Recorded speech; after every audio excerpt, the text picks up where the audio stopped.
and see for yourself. So if you knew that it would take you a half an hour to walk off a can of soda, would you still drink it? It's a good question. Yeah. And it is one question posed by health experts in the UK. They're advocating activity equivalent labels on food. CBS News medical contributor Dr. Holly Phillips is here with us.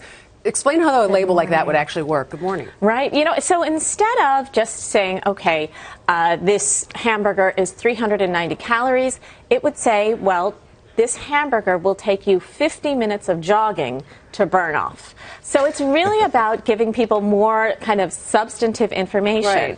Right. It's interesting. There's been a big movement in the United States to put calorie information. Certain chain restaurants now are required by law as of December to post calorie information for each of their dishes.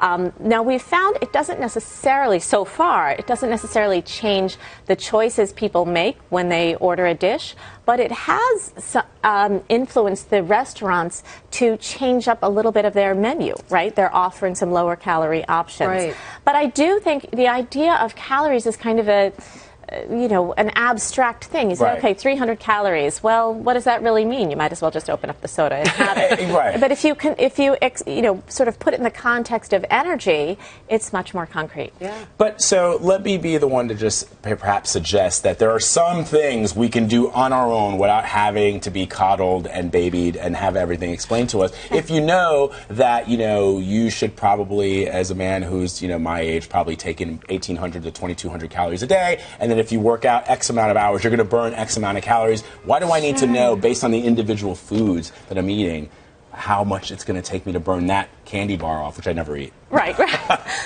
and Vlad, in all fairness, there isn't a huge body of research to say that this type of information would actually be useful or that it would change people's behavior.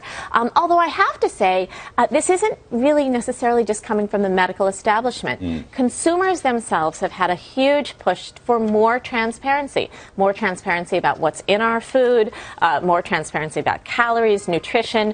So whether or not you use the information, it's kind of hard to say it's a bad thing to have it there. Yeah, it's about being lazy, maybe. And I mean that in a good way. Right. That way you don't have to worry about it.